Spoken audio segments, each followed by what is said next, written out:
Well, as many of you know on this channel, I'm a big fan of action movies and the Lethal Weapon films from Richard Donner, who sadly passed away yesterday, which was Monday.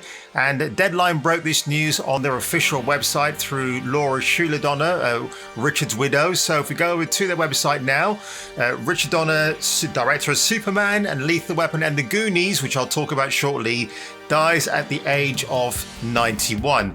So the guy had some good innings, that is for sure. The cause of death is unknown at this stage. They probably won't release those details for the time being.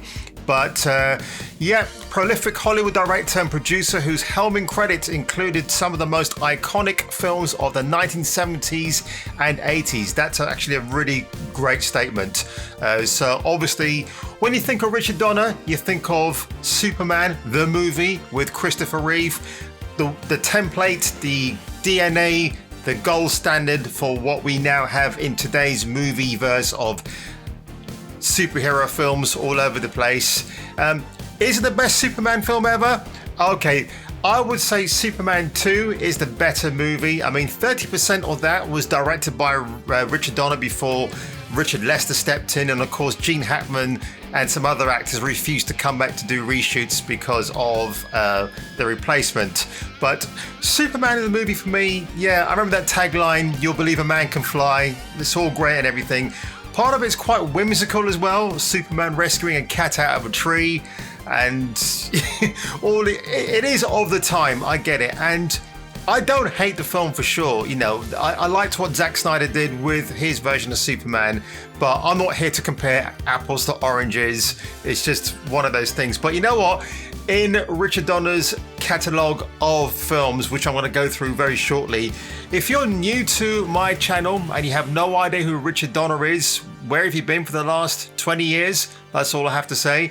He's directed some of my favourite action films of the 80s, and certainly in the 70s. He came out with one particular film that still, yeah, gives me the heebie-jeebies. But Danny Glover, why am I calling him Daniel? He needs a tribute to Richard Donner by saying that he's starting 4 of the Lethal Weapon films. He said his heart is broken. Working with Dick Donner, Mel Gibson, and the Lethal Weapon team was one of the proudest moments of my career. I will forever be grateful to him for that Dick genuinely cared about me, my life, and my family. And that's a really nice thing to say, but you can tell there's a camaraderie between him and Mel Gibson and Dick Donner. Obviously, I've got the wallpaper behind me to kind of illustrate that. But if you're kind of curious to know what films Richard Donner directed, I mean, for me, he's like the last of the OG old school film directors. I mean, you still have Francis Ford Coppola, Oliver Stone, Brian De Palma, Martin Scorsese. They're still around, but they're probably not as prolific now in terms of their film careers because they've done what they've had to do and they can't really push it any further. So the last film that Richard Donner directed, according to this on IMDb, is 16 Blocks. Worth a look, actually. I'll say much. It's worth Bruce Willis kind of playing a disheveled detective who has to escort. Who's the guy again? Yeah, Yassine Bey, but he went by Mos Def, that's right, across 16 blocks across town. It's kind of a remake of The Gauntlet with Clint Eastwood. If you remember that film, Clint Eastwood had to get a witness from this point to the last point, but he's been met with so many obstacles. It's kind of like a video game almost, before video games were even a thing. It's an interesting film to watch, and 16 Blocks is a pretty good film actually. I remember at the time my friend had it on a legal download and we watched it together, and I thought it was actually pretty good. So going through this timeline, I don't know what the Lethal Weapon 4, yeah, I would say definitely worth a watch because this came out when? 1998. I saw a preview screening of this in Planet Hollywood, and it's strange. The rating is 6.6 out of 10. It's definitely it's a better film than that. The action in it, Richard Donner kind of gives us his violent imprint in this movie once again because it hasn't always been prevalent in some of his film choices, but worth a watch if you want to see Jet Li's debut in Hollywood. He's just totally kick-ass. Of course, the most unrealistic thing about this film is that Martin Riggs, an older Martin Riggs, could actually take down Jet Li. There's no way that would happen because Jet Li would just take him out in a second. Conspiracy Theory 1997. I'm going to watch this film again because I don't remember too much about it. And I know Patrick Stewart's in it. Brian Helgeland is director. Oh, heck no, he's not. He's the writer. Beg your pardon. But for me, when I watch this film, it seems that the visceral kind of violence that permeates some of Richard Donner's more well-known R-rated franchises isn't so conspicuous in this particular film. But I'm going to watch it again because I remember the performances of both Gibson and Julia Roberts are really, really good. And obviously Gibson is not going to turn down an offer from his mate to work to have a collaboration again. Assassins, not a very good film. I went to a premiere of this. It was one of those weird premieres back in 1995 where they were literally giving out tickets to the members of the public to go to the Odeon Leicester Square, or I think it was the Odeon Empire that I saw this film in. Yeah, it wasn't a really, really good film. I was more excited because it was a Richard Donner film, but there wasn't so much action. It was just more dialogue heavy and tension filled. Antonio Banderas peeing into a bottle just to take out the target of Julianne Moore, which, bit of a strange choice of fitting in that role there. Now, of course, I can't go without paying tribute to Dick Donner without talking about The Omen from 1976. If you haven't seen this horror film, I would suggest that you do watch it, maybe with somebody else. It's probably the only horror film that I can't watch by myself entirely, especially in the dead of night. I remember the last time this came on TV and oh my God, I was so freaked out. Yeah, the old X certificate there, good grief, you never see that anymore unless it's something like The Human Centipede. But yes, Richard Donner directed, had Lee Remick, Gregory Peck, David Warner, Harvey Stevens who played Damien. Yeah, if you've never seen this film, I mean, it is a seminal horror classic. I think I'm going to do a review on this as well, actually, for the month of October. That's for sure. I need to do that. But yeah, just seeing Kid Damien there just really freaks me the hell out. It's still giving me goosebumps right now. But I think the thing with Richard Donner as well, which is really, people don't realize, he transgressed amongst many genres. And, the fact he did horror, then he went into superheroes, and he did action.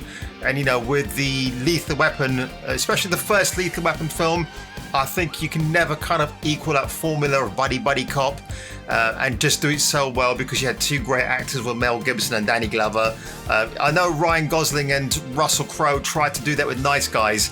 Kind of got there because, again, Shane Black was behind that movie, but, I always go back to the original. That's what I say. Maverick, I remember that was a good film. I saw that again with my mate in 1994, saw this on the day of release. It's a film version of the James Garner TV show, and I believe James Garner he does pop in there actually. Well, he's actually more than pops in, he's actually a joint role with Mel Gibson there. And yeah, definitely would watch that again. Lethal Weapon 3, not the best of the franchise. Scrooge is that with Bill Murray? I presume that is. Let me just double check. Yeah, it is. I need to watch that again, actually. It's got a good rating. I didn't know he directed that. Wow, I'm surprised. Okay. Superman 2 is a no. Now, this is a curious one, okay, before I get to the goodies. The Toy with Richard Pryor and Jackie Gleason. I saw this poster. And it's a really stress. If you read the synopsis here, an unemployed reporter finds himself literally being purchased as a toy for a rich, spoiled brat who needs a smack around the head, as far as I'm concerned. 1982, which I know was kind of a pivotal year for some film geeks as being a great year for certain releases. I would say maybe not so. I know there's things like Blade Runner at the time and E.T., but no, there were better films that came out in years afterwards. But I may give this a watch just to see what it's like. I'm curious about it. But now we kind of get to the real goodies here. So obviously, I'm going to gravitate towards Lethal Weapon if I can actually find it here. And for some strange reason, there we are. I've done a review for this on my channel. So if you want to watch it, 1 hour and 49 minutes. You know, what can I say about Lethal Weapon that I haven't said already? It's just a seminal action classic. Really sums up the 1980s for me. I wouldn't say it's like the epitome of action movies in the 80s. You've got Terminator. You've obviously got Aliens from James Cameron as well. You group those three films together, you got a great action trilogy from the 80s. That's why I always say that films of the 80s are just amazing. No agendas, just get straight to the point. The Goonies, yeah, people probably forget about this one, and that, funny enough, is the cover of my steelbook. 7.8 out of 10. I would actually score it higher than that. It's a fantastic action comedy. I wouldn't call it a completely family-friendly film. There's a villain called One-Eye Willie, and I'll say no more about that one, but it's inspired script writing and casting. But yeah, Chris Columbus, I didn't know he did the screenplay, and Steven Spielberg. So yeah, okay. But look at the stars here: Sean Astin, Josh Brolin, who was like a young, he was a teenager in this film, liked to pump the old dumbbells out, and Kerry Green's in it also, a former teenage crush of mine back in the day.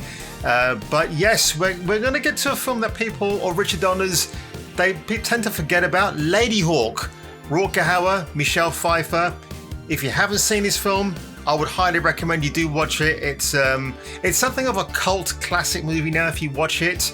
So yeah, by all means, if you haven't seen Ladyhawke by the late great Richard Donner, by all means do check it out. So that was just my little tribute to Richard Donner today, guys. I hope you enjoyed my little video tribute. The man is gone, but he's left behind a great legacy of movies that you should definitely keep an eye out for, and should definitely watch if they're streaming, or if you're inclined to buy a physical copy, by all means do that one. So on that one, folks, you take it easy. I'm going to be doing a review for the Resident Evil Infinite Darkness show, which is dropping tomorrow on Netflix. So that'll probably come out tomorrow evening, or maybe the next day, depending on how I feel. And on that one, guys, take care, look after yourselves. Man, this year is just it just sucks when you have to make videos on news like this, but it's got to be done.